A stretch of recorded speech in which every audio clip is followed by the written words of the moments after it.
మానవుని పోలిక స్వరూపము దేవుని వల్ల కలిగింది. దేవుని వలన కలిగింది. దేవుడు ఓపికతో ప్రేమ కలిగి తాళిని కలిగి ఓర్చుకొని సహించి సహించి సహించి ఓర్చుకున్నాడు. అయితే 6వ అధ్యాయంలో 5వ వచనము, 6వ అధ్యాయం ఆదికాండము 6వ అధ్యాయము 5వ వచనము,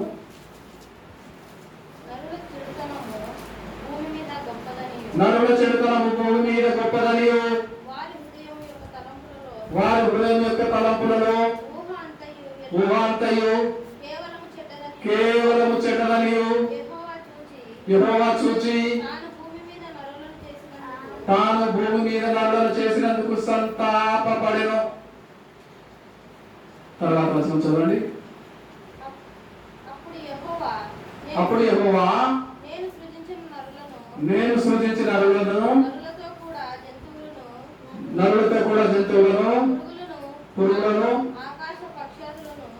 ఆగండి, ఒక్క క్షణం ఆగండి, వచనం తీయనివ్వండి.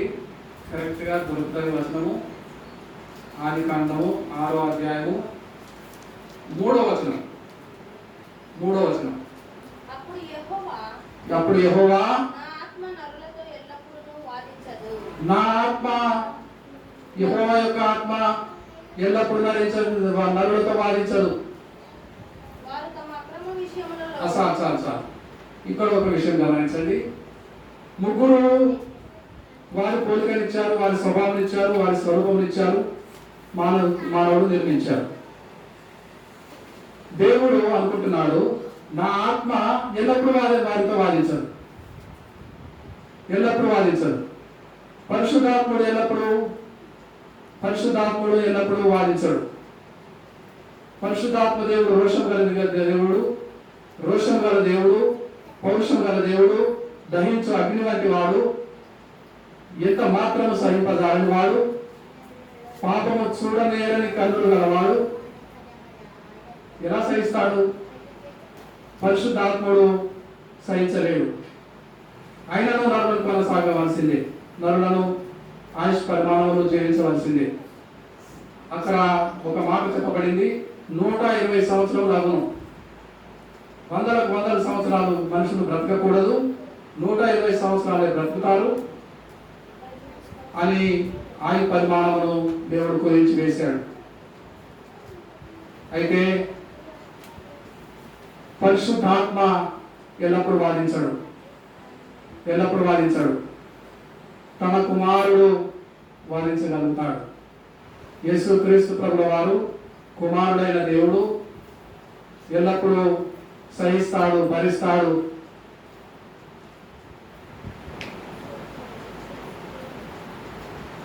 మన పాపములను మోస్తాడు, మన కొరకే శిక్షలు విధించబడతాయి. గొర్రెల వలె తప్పితిమి, పరుగిరితిమి మన దారిన్.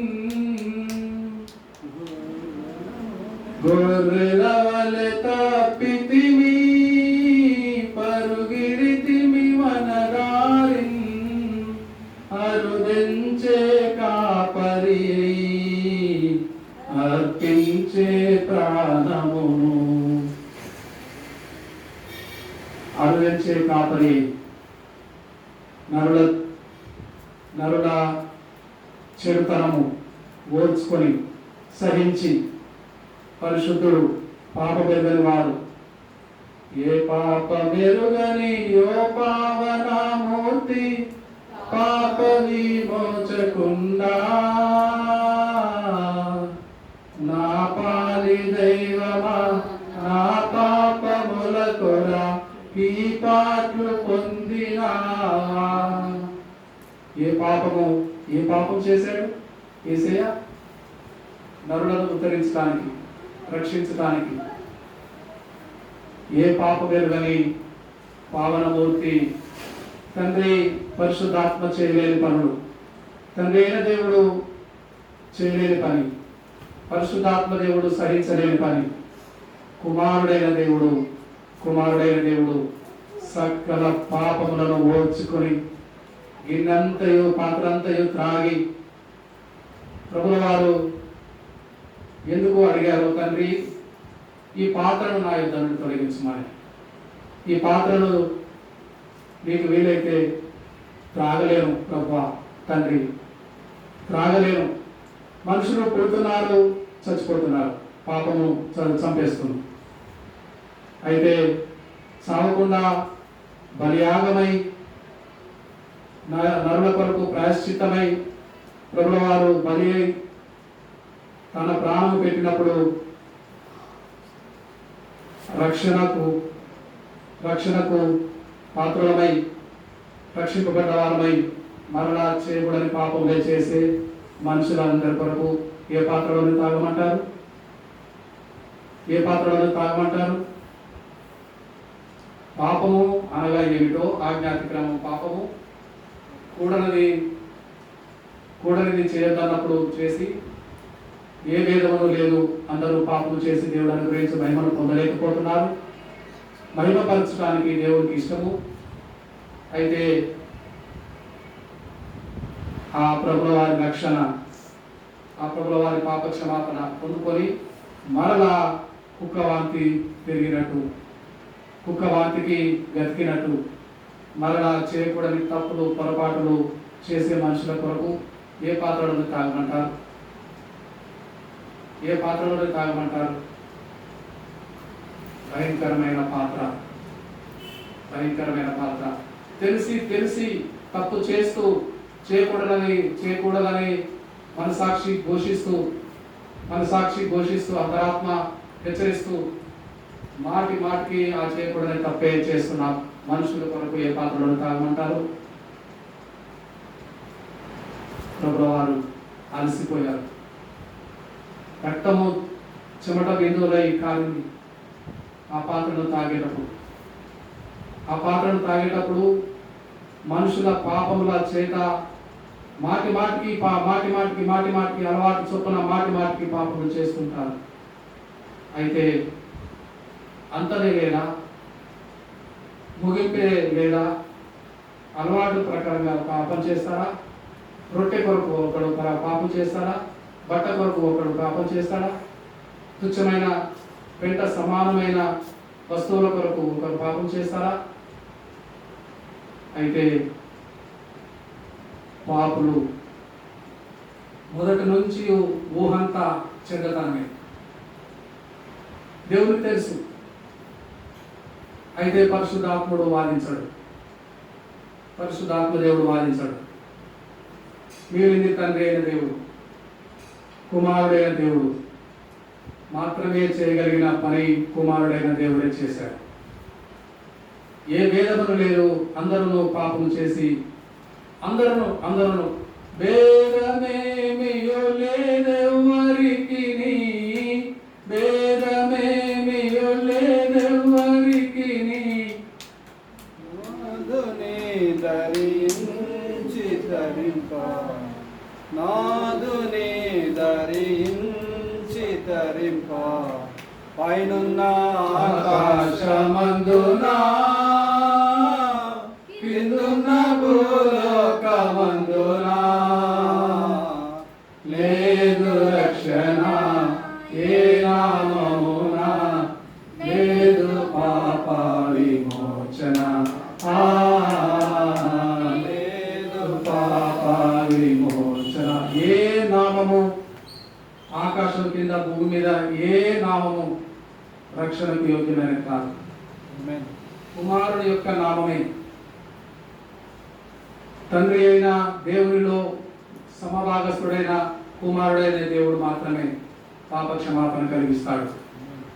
అయితే ఏలియా కాలంలో ఏలియా ఏం చేస్తున్నావు అని ప్రశ్నలు అడిగినప్పుడు రోషం కలిగి మహాపౌరుషంతో నేనొక్కడిని మాత్రమే మిగిలి ఉన్నాను,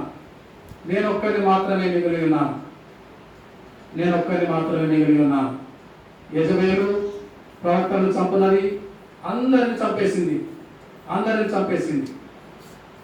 నేను ఒక్కడిని మాత్రమే మిగిలి ఉన్నాను. ఆగు ఏలియా, ఇంకా పని పూర్తి కాలేదు, పని పూర్తి కాలేదు. దయచేసి అటు ఇటు చూడకండి. ఉన్న వాళ్ళ కొద్దిమందిని వాక్యం విందాము. ఏలియా ఒక్కడే మిగిలి ఉన్నాడట. ప్రవక్తలందరినీ చంపేసిందట. యెహోవా ప్రవక్తలందరినీ చంపేసిందట యెజబెలు. ఒక్కడనే మిగిలి ఉన్నాను. ఆ ఏలియా ఇశ్రాయేలులో బయలుకు మొక్కని బయలును ముద్దాడని 7,000 మంది నాకు మిగిలి ఉన్నారు. 7,000 మంది. వారు ఎక్కడ ఉన్నారో, వారు ఏం చేస్తున్నారో, భక్తిపరులైన 7,000 మంది ఎక్కడున్నారో మిగిలి ఉన్నారు. 7,000 మంది మిగిలి ఉన్నారు. నువ్వు రాలేకపోతే, నువ్వు ఈ లోకంలో పరిచర్య చేయలేకపోతే ఒక పని చేయి. సిరియా దేశం మీద అజాయేలుకు పట్టాభిషేకం చేయి. బయష కుమారునికి యెహూకు ఇశ్రాయేలు దేశం మీద పట్టాభిషేకం చేయి. నీకు బదులుగా ప్రవక్త పనిచేయటకు షాపాత్ కుమారుడైన ఎలీషాకు అభిషేకం చేయి. ఈ 3 పనులు చేసి నువ్వు నా దగ్గరికి వచ్చేయవచ్చు.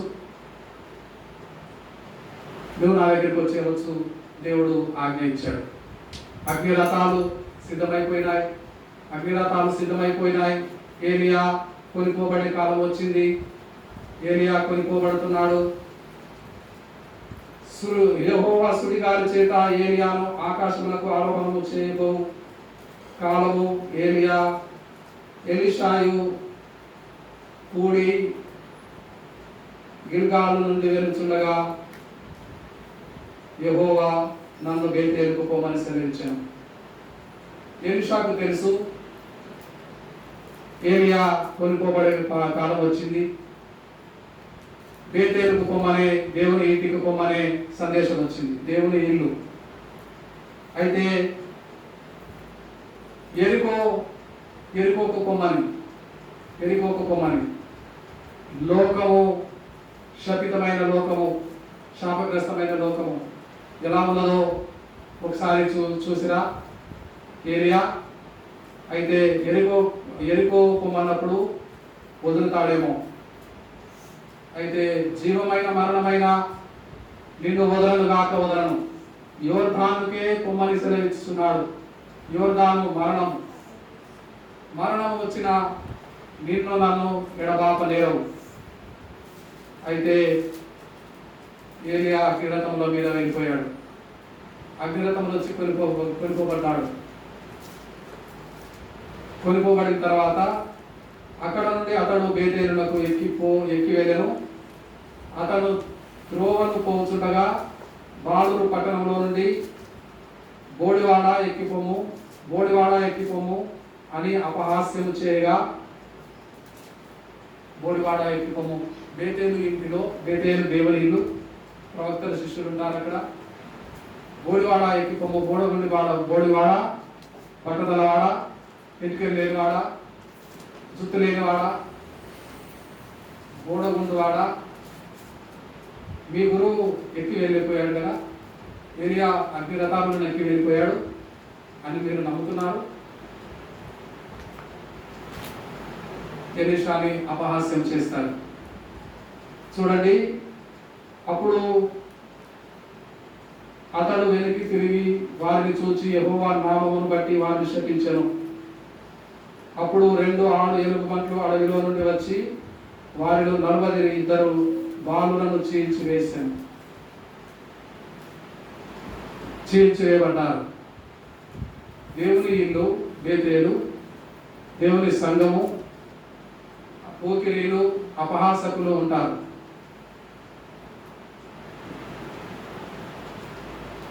అపహాసకులు దేవుని సంఘములో జనుల ఎలా ప్రవర్తించవలనో ఉత్తరం రాస్తూ రకరకాలుగా చెప్పాడు. దేవుని సంఘములో దూషకులు, అపహాసకులు, తల్లిదండ్రిని గౌరవించని వారు, చెడ్డవారు, రకరకాల మనుషులు దేవుని సంఘంలో ఉంటారని, వారు అపహాస్యం చేస్తారని, పొట్టివాడు పౌలు అపహాస్యం చేస్తారని,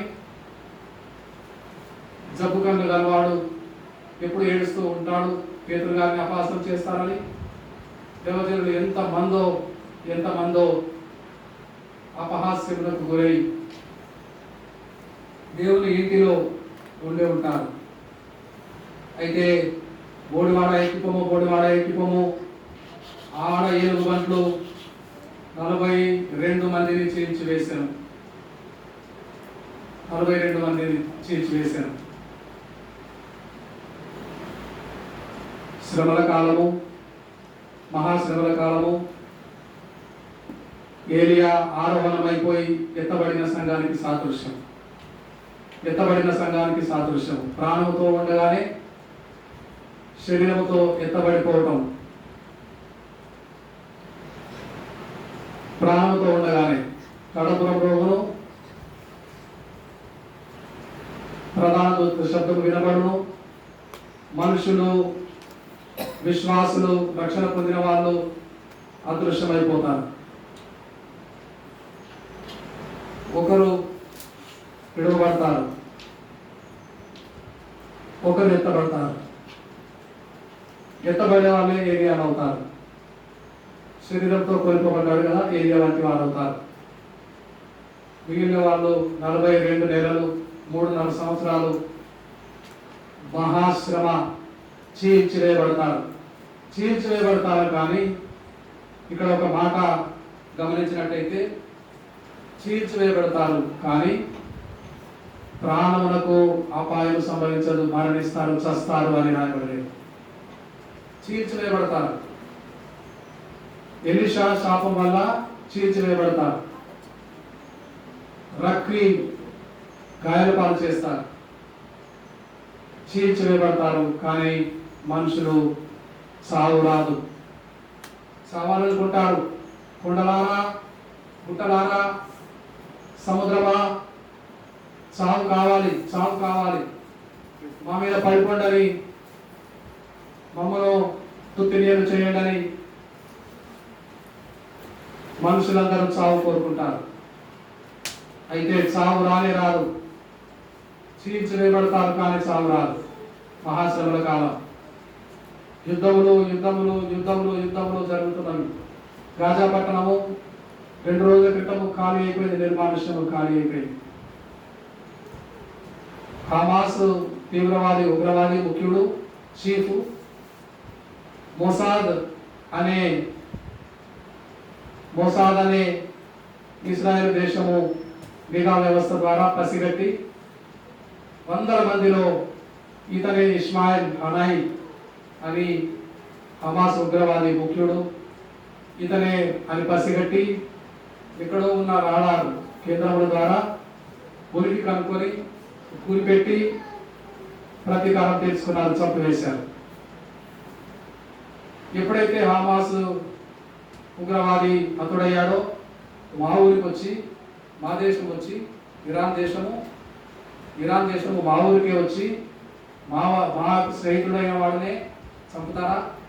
ఇజ్రాయెల్ దేశం మీద ప్రతీకారం తీర్చుకోవడానికి సిద్ధపడ్డారు. ఇజ్రాయెల్ దేశము ప్రతీకారం తీర్చుకోవడానికి సిద్ధపడ్డారు. ఇజ్రాయెల్ దేశంలో నేనున్నానని అమెరికా పెద్దన్న అగ్రరాజ్యము అమెరికా సపోర్ట్ నిలబడ్డాడు. ఎప్పుడైతే అమెరికా సపోర్ట్ చేస్తున్నాడో రష్యా దేశము, ఇరాన్ దేశము, ఇరాక్ దేశము ఆయుధాలు కొంటారు. నూనె అమ్ముతారు, ఆయుధాలు కొంటారు. పెట్రోలియం అమ్ముతారు, ఆయుధాలు కొంటారు. ఆయుధములు సామాగ్రి ధనాగారము సమకూర్చుకుంటారు. ఇరాన్ దేశము వెంటనే రష్యా దేశము సహాయం కోరింది. రష్యా దేశము, అమెరికా దేశము తీవ్రమైన బద్ధ విరోధులు. ఒకరు ఇజ్రాయెల్ దేశం పక్షంగా, ఒకరు అమెరికా పక్షంగా. అయితే ప్రపంచంలో 2 భాగాలు అయిపోయినాయి. ఇరాన్, రష్యా దేశం సహాయం కోరింది, జర్మనీ సహాయం కోరింది. సౌత్ కొరియా గొరిల్లా యుద్ధము యుద్ధ రంగంలో రకరకాల రణనీతులు ఉంటాయి. గొరిల్లా అనే ఒక యుద్ధ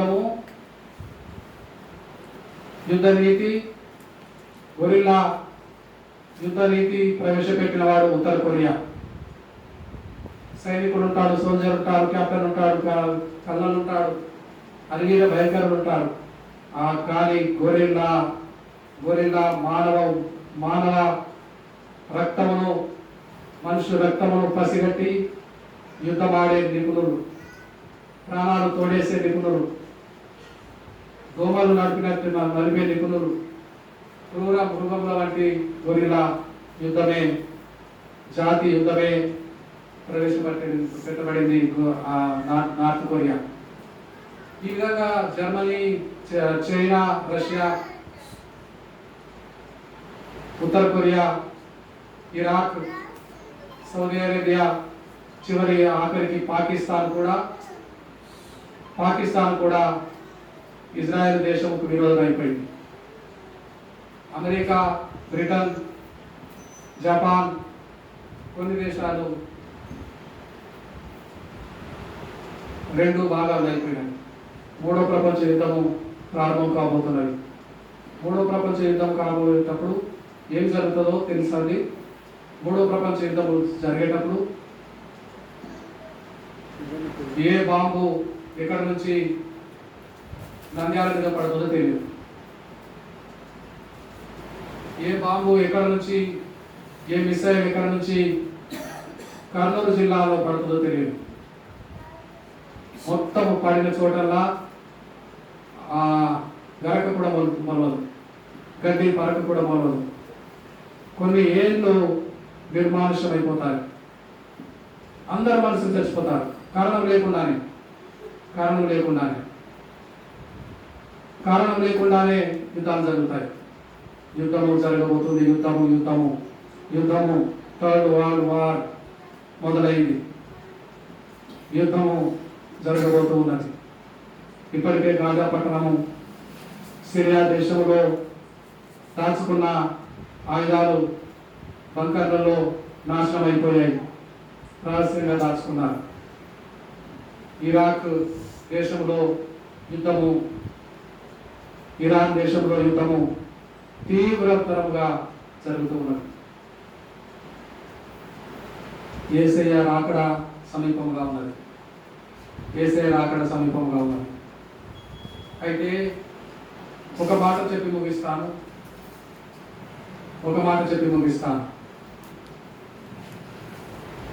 యేసయ్య రాకడ వచ్చే లోపు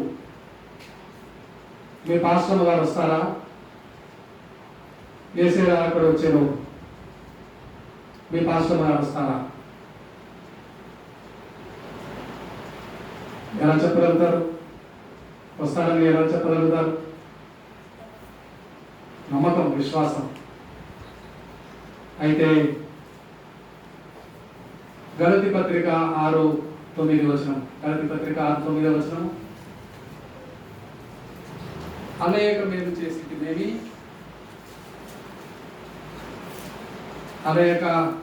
చేసి దొరికిన చదవండి. గలతీ పత్రిక 6:9.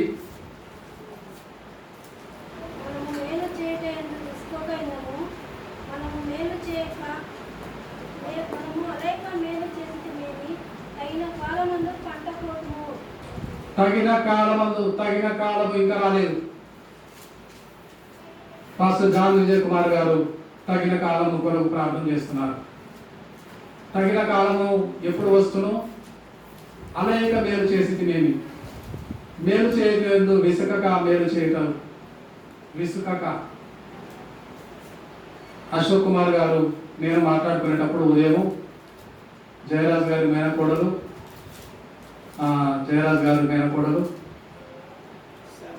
జాన్ విజయ్ కుమార్ గారి పాస్టర్ గారు ఇద్దరు విషయంలో మాట్లాడుతున్నారు. ఎంత కఠినాత్ములు. ఒకడేమో 3 సంవత్సరములుగా యవ్వన కాలము భార్యను పెళ్లి చేసుకొని కఠినాత్ముడు, దూరముగా ఉంటున్నాడు.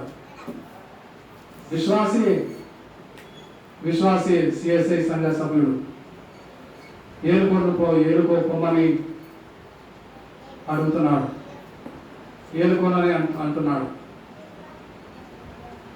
20 సంవత్సరాలు పాస్టర్ జాన్ విజయ్ కుమార్ గారి భార్య వెళ్ళిపోయి 20 సంవత్సరాలు అయింది. ఏ కారణం లేదు. ఏ కారణం లేదు. చెప్పుడు మాటలు విని తగిన కాలము ఎప్పుడు వస్తుందయ్యా? తగిన కాలంలో పంట కోస్తామంటున్నారు. యేసయ్యను అడిగితే తగిన కాలము సంఘమంతా 2, 3, 4, 10 మందో 30 మందో ఏక మనసు కలవారమై ఉదయాన్నే లేచి పాస్టర్ గారి కొరకు స్తుతులు చెల్లిద్దాం. The positive word confession, the positive power of word confession. వాక్యము వాగ్దానాల గ్రంథము, వాగ్దాన గ్రంథము. ఆజ్ఞలు వాగ్దానములతో కలిసి ఉంటాయి. ఆజ్ఞలు ఆ వాగ్దానాలు కాల గ్రంథము, బైబిల్ గ్రంథం. వాగ్దానము ఏ పూట ఏ పేజీ ఓపెన్ చేసిన ఒక ఆజ్ఞ వాగ్దానం, ఆజ్ఞతో పాటు వాగ్దానం. అనేక వాగ్దానాలు, అనేక ఆజ్ఞలు కల గ్రంథం, పరిశుద్ధ గ్రంథం. చెప్పి వాగ్దానం చేసిన వాడు నాకు వీలు కాదు, పాస్టర్ జాన్ విజయ్ కుమార్ గారి భార్యనే తేలేను అని అంటాడా? తగిన కాలము ఎప్పుడు వస్తుంది? అలయక వేరు చేసి మేమి తగిన కాలమందు పంటకు వస్తాము. ఉదయాన్నే లేచి 5 గంటల కల్లా 5 నిమిషాలు ప్రతి కుటుంబంలో ప్రార్థన జరగాలి. దేవా, మా పాస్టర్ గారు దేవుడు దీవించును గాక, ఆరోగ్యంగా ఉందురు గాక, బలముగా ఉందురు గాక, మాకు త్వరలో మా మధ్యలోనికి వచ్చుదురు గాక అని ప్రార్థన చేద్దాం. యెషయా గ్రంథము 63వ అధ్యాయం 9వ వచనం. యెషయా గ్రంథము 63వ అధ్యాయం 9వ వచనం. యెషయా గ్రంథము 63:9.